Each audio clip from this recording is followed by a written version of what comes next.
فانزل اللہ عز وجل لیس لک من الامر شیء او یتوب علیہم او یعذبہم فانہم ظالمون۔ چنانچہ اللہ تبارک و تعالیٰ نے قرآن پاک کی یہ آیت نازل فرمائی، لیس لک من الامر شیء،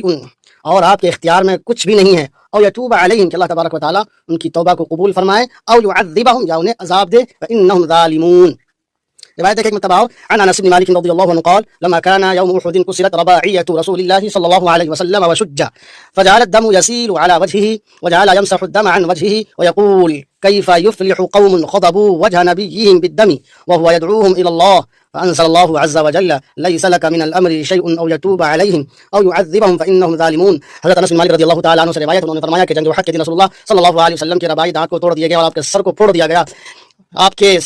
چہرے پر خون بہ رہا تھا، رسول اللہ صلی اللہ علیہ وسلم کے چہرے سے خون کو پوچھ رہے تھے اور یہ فرما رہے تھے وہ قوم کیسے کامیاب و کامران ہوگی جس نے اپنے نبی کے چہرے کو خون سے رنگ دیا ہو، حالانکہ وہ اللہ تبارک و تعالیٰ کی جانب بلا رہے تھے۔ تو چنانچہ اللہ تبارک و تعالیٰ نے آیت نازل فرمائی